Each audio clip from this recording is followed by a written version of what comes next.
Well,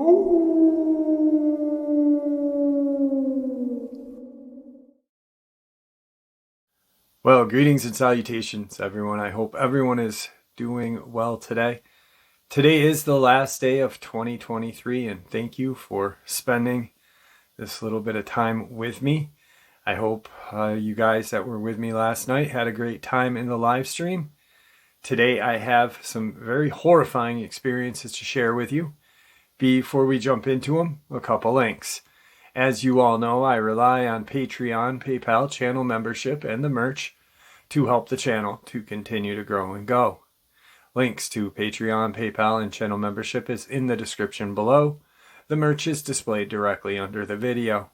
Also, Dogman Frightening Encounters, Volume 1 through 3, the audiobook versions. They were written and researched by Tom Lyons, narrated and produced by me, Jeff Nadolny.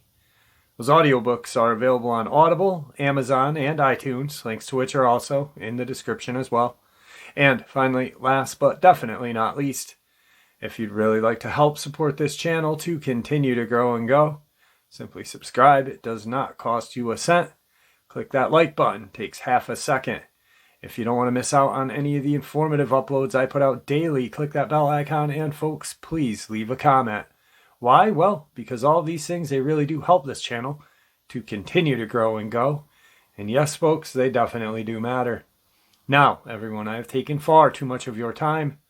Let's jump into this last morning upload of 2023, shall we? Today's first encounter. The year was 1977. I was a high schooler in Maryland. My friends and I, and many other classmates, would frequent an area that had somewhat of a reputation for being the hangout, both before and after the sun went down. It was late May of that year, with all of us just itching to get outside anytime we could, having endured a rough winter. A buzz started to go around school about some kids saying they'd seen a monster or something of that sort while at the hangout spot. Having said as much, there was a lot of bad drugs going around at that point in time, and I knew there were a fair number of students who were sampling them, with some of them having been killed for their efforts. It was a crying shame. Nevertheless, when I heard the rumor, my first question was, who started it? My thoughts were that someone was suffering from some type of drug-induced hallucination which rendered them seeing a monster in the woods. Suffice to say, myself and some other non-druggies were still frequenting the spot, but amazingly, the amount of young people who were still coming there had greatly diminished after the rumor had made its way around campus. It was a Friday evening when 7 of us piled in my friend Jay's van and headed over to the area. Now, Jay's parents were quite wealthy and had bought him a brand new conversion van, complete with chairs, bed, table, and stereo. We all just packed in it and sat at the end of the dead-end street for the evening. Having arrived just before sunset, we were all outside in the open lot. We were having a catch with several frisbees until the sun had set, listening to music and having a good time. Now, I didn't drink or do anything at the time, and all of us were underage anyway, but my friend Wendy had gone into town and without being proofed by the owner of the liquor store had procured a bottle of premixed screwdriver crap. Basically, it was vodka and orange juice. And she drank the entire pint warm. It was about an hour after sunset that Wendy had went outside into the edge of the trees and began to puke her brains out. Suddenly, she lets out this scream and comes running across the van, leaping into the side door, saying there was some type of monster in the woods, with all of us trying to come to grips with what she was jabbering about. Jay, who was sitting in the driver's seat, suddenly shouts, "Oh my God!" and threw the headlights on, illuminating this monstrosity of a beast in the edge of the forest. As soon as the lights hit it, the creature raised its arm to shield its eyes from the lights. The girls all screamed. Literally a second later, the monster dropped its arms and made a loud, snarling sound, and took 2 steps toward the front hood of the van. Jay basically started the van and dropped it into reverse as fast as it could possibly be done, and everyone in the van went flying and tumbling around as he floored the van, first in reverse and then in drive. This thing that we had all seen appeared to be half man, half mountain goat. It was covered sparsely in what I would say was hair and had a large pair of horns which curved from its upper forehead to the back of its head. It had very long ears that came to a point at the top, and its face was long and narrow, also ending in somewhat of a pointed-looking chin. Its nose and eyebrows looked like they were connected in the form of a protruding-type ridge, with its nose having many distinct wrinkles in it when it snarled, kind of like a timber wolf when it growled. It was very frightening, to say the least. The body was extremely muscular, coming from the chest down to a very lean and tapered waistline, and its legs were long and skinny but equally muscular in appearance. The eyes in the headlights were glowing a fluorescent green, and its snout seemed to be angled downward, beginning just below its eyes, in such a way that when it snarled, we really couldn't see its teeth. None of us ever went back there again, and to this day, I still am left wondering what exactly it was that I saw that night in Maryland. Today's second encounter. It was mid-October of 1986, and I'd gone to visit my cousin, Blake, who lived just outside of the town of Elkhorn, Wisconsin, the city being named supposedly by a man who had found a pair of elkhorns in a tree. At any rate, I had a little time off of work and had gone to visit him for a few days. I believe it was a Friday evening when the two of us were indulging in a couple of beers, and a conversation took a turn with Blake starting to talk about this so-called monster of Bray Road. If I'm correct, and it really doesn't matter as far as what happened goes, the area in which he lived and where this supposed monster dwelled was called Woolworth County. He went on and on about a variety of different people claiming to have seen basically the same thing, which was a tall wolf-like monster that walked on two legs. Some of the claims that of seeing it in the cornfields, with others having seen it near farms or crossing the road in other areas for a number of years. It was then that I had breached the subject of Bigfoot, saying that maybe what they were seeing in fact was a Bigfoot. But Blake was empathetic in that he stood his ground, stating that it was most certainly not a Bigfoot, but rather a tall, lanky wolf-type creature with a long canine snout and pointed upright ears. Well, the night ended, and 2 days later the visit ended as well, and I was back home in Illinois. 2 years later, the fall of 1988, when I once again had gone to Wisconsin to visit my cousin. Blake had arranged us to do a little bird shooting in a cornfield that was owned by an acquaintance of his in the area. I should mention to you and everyone else that the enormous proportion of this area of state was predominantly used for dairy farming and corn production. There are fields and farmhouses which are bordered by strips of trees like fence lines everywhere you look. We had made our way over to the farm. I'd say it was 1 p.m., and we're working our way through another field of standing corn stalks, if that's the proper terminology, when Blake said, "Did you see that?" Now we were walking side by side through the standing corn that was quite a bit higher than our heads, with one row in between us separating the two of us as we walked. I said to Blake, "Did I see what?" He said that something had just run by his left-hand side through the corn that looked like a huge dog. At this point, we're in the middle of a large field of standing corn, far from either side of the field, and Blake was saying that there was a huge dog running around in here that we could not see. My immediate thought was that I hoped it was not vicious, because it could have easily come after us from any angle and bite us, and there would be little, if anything, that we could do about it. We certainly wouldn't start firing shots blindly, especially with the two of us paralleling each other through the field.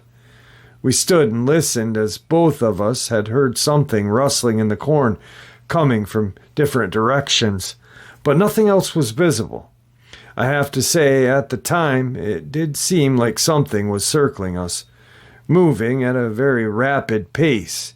Either that or there was a couple or more critters making all of the noise that we were hearing. We decided to make our way out of the field, and as we did, Blake was going to keep his eye looking forward and to the left, while I was going to keep an eye behind us and look to our right, just in case there was a pack of dogs circling us, or even coyote, against which we could hopefully defend ourselves if need be.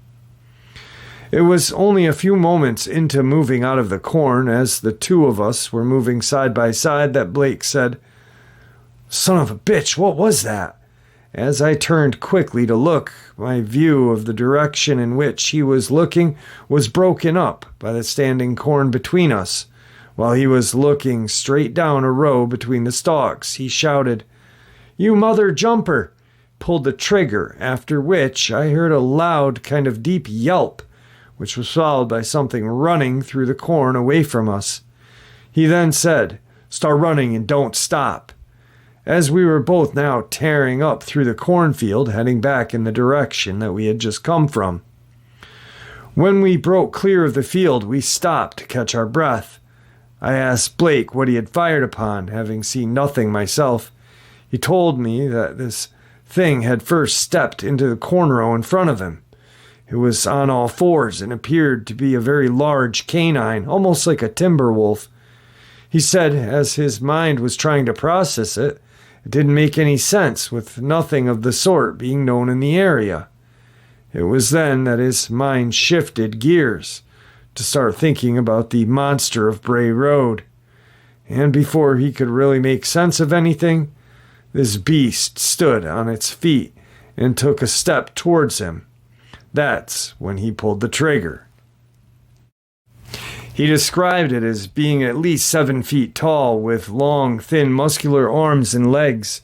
When it was on all fours, its rump stood much higher than its forebody, looking like it was more of a crouched position, as if it was ready to launch itself forward. As it stood erect, its legs had somewhat unfolded, revealing how tall it actually was.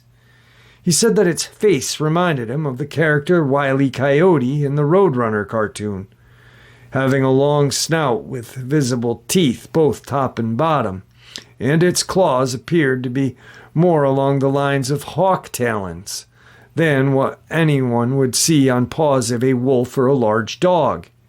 Blake was now fully convinced that he had become the latest to sight the infamous monster. And who was I to argue with him? I only wish I had seen it as well. Today's third encounter. It was May of 1991 that my friend Lewis and I had ventured into the park for a little day hike. We were carrying a short cooler with some beers and sandwiches and had planned to take it easy for the day.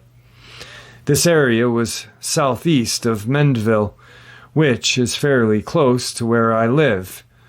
But my dear friend Lewis has passed on since. Anyway, on that day in May, we were making our way down to the shore area of the Gulf, where when you reach it, the Gulf is on one side and there is marshlands on the other, with a strip of land that you can walk on between the two. There's a tremendous amount of wildlife there, including a number of critters that can take you out if you're not careful. Lewis and I were not ignorant of the dangers in our area, having spent most of our lives hunting and shrimping. And I would say without any hesitation that Lewis was a born hunter. When it came to tracking and navigating the swamps, he was the best of the best, I guarantee. So, we had made our way into the area by the Gulf when Lewis pointed out some unusual tracks in the mud. I use the word unusual because I had seen virtually every track there is to see, including those made by a variety of snakes when slithering along, and I had never seen anything like these before. As we stood there looking down at these tracks, there was a long foot of some type, being very narrow in the middle, with 3 extended toes on the front, and something like a talon on the rear portion of each foot. They looked very much like the foot of a large bird of prey, such as an eagle, with the exception being that these were at least 16 inches long. We were no man's fool, and there are no birds around these parts or anywhere else with feet like that. This much we both knew, but there they were, and there was no doubt about it. Once we had laid our eyes on the first, we quickly picked up on literally hundreds of them, which were all over the area and leading eventually into the marsh. Louis said to me, "Brother, these are the tracks of the rugaru or Dogman, and we need to be careful in here if we want to live to have dinner." I didn't believe that there was a single Cajun who has not heard tales of the rugaru, and these tracks were making believers out of us for sure. The tracks were fresh and deep. In 6 hours, they would be washed out and unidentifiable from just the moisture of the soil. If this was the rugaru, it was here not long before we had been, and was most likely still in the area. We laid the cooler down and began to sneak around in the grass, trying to catch a glimpse of any activity of the creature. Now there are all kinds of nasty snakes here, so we were being careful, when suddenly we heard what sounded like a man running through the marsh, and then it went quiet. The 2 of us looked at each other, backed up from where we were, and went a little further along the dry land to re-enter the marsh grass in the direction of where we heard the running. As we were entering, parting the grass with our arms, as we walked, Louis lost his footing and fell in a heap, making a large splash and cussing up a storm. Seconds later, we heard a very low growl like a mad dog coming from the marsh. As we looked through the grass, there, standing in the marsh, was what looked like a dog with a human-shaped body. It was standing mid-calf in the water, having long, thin, muscular legs and arms to match, and its head looked very much so like a wolf.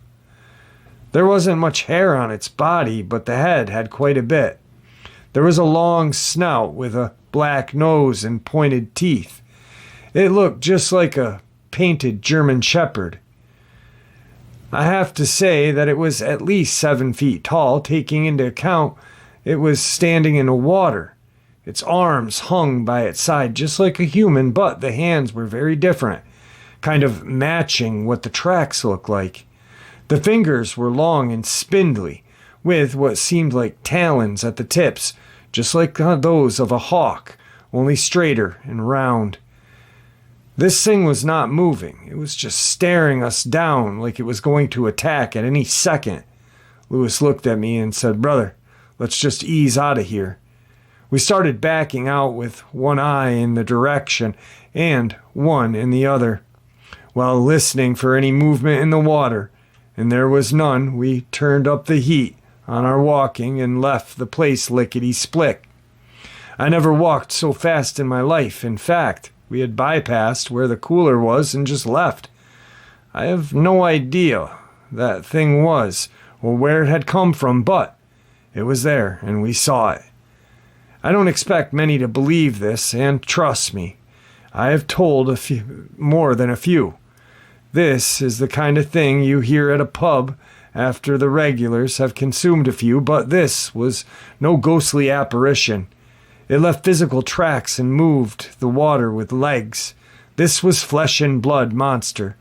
This was the rugaru or Dogman. Today's 4th encounter. It was January of 2011, and a group of hikers were climbing the rocks in the southern part of Colorado. A group of friends had spent much of the day climbing, enjoying each other's company, and were reluctant to head back to the car when the sun started to fall in the sky. At last they decided that they had enough of their adventure, and the group headed back to the car. Ray Dormer, the only survivor of the incident, told the police what he believed attacked him that night. Ray states that the group had parked about 2 miles away from where they were climbing, and though they had intended to leave for the car earlier in the day, they had been having such a good time and ended up losing track of time. He stated that when the sky started to turn an orangish with the setting sun, they knew they needed to hurry to get back to the car. But the terrain was difficult to walk through, and in spite of them all being avid and experienced hikers, the progress was slow. They tried to keep moving quickly, but the rocks would randomly slide down a slope in front of them, slowly slowing them down. They weren't too worried about losing light, as each of them had a lamp on their hats, but Ray states they had a funny feeling that something bad was going to happen. They came to a section on the trail that was largely hidden by shadows from the tall rocks on the other side of the hill, so each one turned on their lamps, and they continued, but that's when it happened. Out of nowhere, this massive creature, close to 8 feet tall, jumped out from behind them. Ray said the creature took them all by such surprise, no one knew how to react. It leapt like a dog, but when it landed, it was hunched over, as though a person was bent down as they were trying to run. It had long, sinewy arms and curved back legs, but its hair only grew in patches on its body. It had a massive head with a broad snout that reminded Ray of a bear, though he said that its ears were more like that of a wolf's or a coyote. It had long claws at the end of its hands, if they could be called hands. It had partially formed fingers, which looked like paws, only much longer. Ray states that the creature was snarling and snapping at them, and in the confusion they panicked. He states that they all began to run up the trail as fast as they could, trying to reach the car, but the sound of the creature showed them that it was right behind them. Ray said that he heard one of his friends scream and knew that it must have gotten them. He was too terrified to turn around or even look to see what happened. He states that he knew he should stop and that he should try to help them, but fear had taken over. He hardly remembers what he was doing. He reported to the police that he continued to run, and as he did, he could hear the sound of both of his friends running and the creature running behind them. He would hear another scream, but again, in his terror, he was too afraid to stop. Ray states that he ran all the way to the car, tripping and falling twice in the process, and convinced that at any moment he too would be grabbed by this monster. He states that he doesn't know what happened to his third friend, just that the two of them were running side by side one moment, then he was alone. At the car, he called out for his friends, but he didn't hear any reply. No shouts, no screams, just dead silence in the evening. Feeling terrified once more, he states he jumped into his vehicle and drove into town as quickly as he could. He reported what happened to the police, who immediately sent officers to the area. Although the officers scoured the area, they were unable to find the monster, who had hunted Ray and his friends down. They walked up the trail to where his friends were last seen, but they were only able to locate the remains of one of them. Ray's friend had been torn apart, clearly slashed open with something that was very long and sharp. As with the other reported Dogman attack, his friend had punctured marks. The puncture marks were too far apart to be inflicted by a regular wolf or coyote. In spite of the extensive search, his other two friends were never found. A thorough investigation ensued, and the final conclusion was that they were attacked by a bear. But Ray knows what he saw, and he is convinced to this day that that creature that attacked him and his friends was definitely a dogman. Now, I looked into that, and I did find a attack that happened in 2011 in Colorado, but not the name that was used in this encounter. So I don't know if the name was changed or what, but there was an attack and one person had been torn apart by a bear, and one other friend was mentioned, not two. So there was supposedly 3, not 4 friends. The other presumed to be dragged away. So not really sure what to make of it, but it's pretty detailed. So, and like I said, there was an attack by a bear in 2011. Once again, we don't know the exact location, so it's kind of hard to really pinpoint and triangulate. So let's move on to tonight's final encounter. This is one of the experiences or encounters that has really stuck with me for a while. My 2 brothers and I were out camping in the woods at our favorite spot. We kind of found it by accident when we were little, when our dad took us out there during one of our trips. It became our unofficial camping site from that point on. It's a clearing in a national forest, but it's not a place you would find if you're faint of heart. We're very experienced in the woods, which made it perfect for us. Even though we couldn't go out there all that often anymore, my brothers and I, we still went there every once in a while when we could manage to still get together for old time's sake. It was late at night and we had built a fire. We were just sitting there talking for some time when I thought I heard noises like something moving up ahead of me in the nearby trees, just out of range of the firelight. We looked there and I thought I had seen an outline of something tall standing there looking at us. Something was off, but I thought it was possible for it to be someone who had gotten lost. My brothers didn't agree with me and kept saying that something wasn't right because he just kept standing there. He didn't approach us. We called out to him, but he ignored us and moved back into the trees instead, where we couldn't see him anymore. But he didn't keep going. I mean, he made noises walking a couple of steps back into the trees, but then it felt like he didn't leave, but he just stopped and stayed right there. We all are fairly sure whoever it was hiding there in the trees. I can count with fingers on one hand the number of times we had come across another person that far out in the woods like this before. And all the times we went out there, it isn't to say that it couldn't happen, but it just didn't happen. It wasn't a usual occurrence for us, and I didn't like the thought that someone was there and hid from us like that. Since we called out to them, and they obviously knew we knew they were there. I didn't take it as a good sign about their possible intentions that they hid and didn't answer us back or just leave. And I thought that it was someone and they possibly wanted to attack us or steal from us. My brothers and I were all armed, but you can't go just shooting people. You have to make sure that you don't shoot them.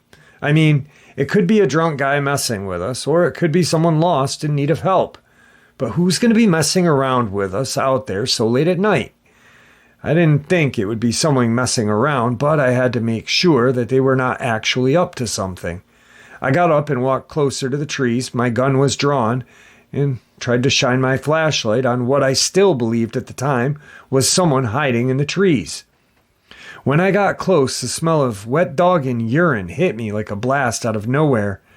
Then I heard the movement up ahead and saw something move behind a tree, just as I caught it with the light. I saw a head sticking out from behind the tree, and then I knew it was not another man like I thought it was. I stood there dumbfounded at a total loss of words. I expected to see a person, but what I saw was a long snout, and then its teeth as this thing curled its lips and snarled at me. I backed up in the direction of my brothers and the fire, my flashlight and gun both still aimed at this thing. And it came out from behind the tree and followed me. It snarled at me the whole way. I couldn't make sense of what I was looking at. There was no question it was a wolf. It looked exactly like a wolf, but it stood and walked on two legs. There was no way for me to understand what I was looking at. Nothing. Not only was it a wolf on two legs, it was muscular and taller than I. I'm 6'3", and still had to look up to meet its eyes. It was not something I ever envisioned myself seeing at any time in my life. I had never ever considered the possibility of having something like this happen. There was no way to make sense of it. If my brothers hadn't been there to back me up on what I had seen, I would have convinced myself that I was dreaming or made the whole thing up, got my facts and memories mixed up, but no, they saw it as well. You know what we saw. It had a black coat, pointed ears, head, fangs, eyes like a wolf. It was much larger and looked heavier than any wolf I had ever seen, but it was still a wolf, not a black bear standing on its hind legs, believe me, when I say I know the difference. It showed me its huge canines and walked toward me on its hind legs, looking at me all angry like it wanted to tear me apart. I was focused on it. I couldn't look away from its eyes. It had hellfire red orangish eyes, but what stood out to me was there was so much rage and malice in its eyes. Let me just say that I'm not a guy who scares easily. I've faced bears, but this thing terrified me in a way no other event in my life ever did. Nothing ever scared me like it, or made me feel I was seconds away from being killed the way this thing had made me feel. I knew without hesitation, without a shadow of a doubt, that this thing wanted us all dead. I aimed my gun, but heard one of my brothers fire a warning shot before I could even do anything. It didn't stop, and it was not a man wearing a costume messing around with us. Otherwise, he would have made that clear right there and then. The joke would have been over. Instead, it got closer, and both my brother and I fired more shots and hit it in the stomach area. It ran back into the woods that time, and it ran on its hind legs. We shone our flashlights in the direction that it had run. I tried so hard to track it with the light, but it moved so fast I couldn't keep up with it. When you find yourself dead set focused on something like that, you try with all of your might and all of your concentration to find it somewhere out there in front of you. It had all of our attention. You're trying to locate it. The last thing you think about is that there's another one sneaking up from behind you. We heard the growling behind us, turned around, and saw there was another one. It would have gotten us, but the growling gave it away. That was the only clue, the only thing to indicate that it was there. There was no other noise or any sound of movement behind us. It looked exactly like the first one, but even bigger. I don't know if it was just the same one, but I don't think it could have run that fast to get behind us, and it was bigger. It also didn't have any wounds on it where we had shot the first one. This one also walked on its hind legs. It was close to my brother and caught us by surprise. He was caught off guard, and before he had time to fire on it, my other brother let loose and shot it in the head. It ran back into the trees, and we heard it run off into the distance. Then we didn't hear it. We didn't hear anything anymore. That was enough. We got our stuff together and got out. We were not staying there for the night. The trek back to our truck was nerve-wracking. I told you, I don't scare easy. Plenty of noises happen out in the woods, but I don't jump at them. After what we had just gone through, I jumped at every noise on the way back. Every noise scared us and had us on edge. We made it back to the trucks without further incident, though. We never went back there camping again. We didn't talk about it to each other for a very long time. It's been a long time since then, but trying to get over what happened is still very difficult to me. I've had nightmares ever since. I've tried very hard to put it out of my mind and just forget it. There is now a deep dread of going into the woods that I feel, that I had never felt before as far as I can remember. Honestly, I haven't gone back camping at all since then, and neither had my brothers. We all have families. I just don't think it's worth to put your family at risk of not having a husband or a father, or any more by getting killed out in the woods by something like that.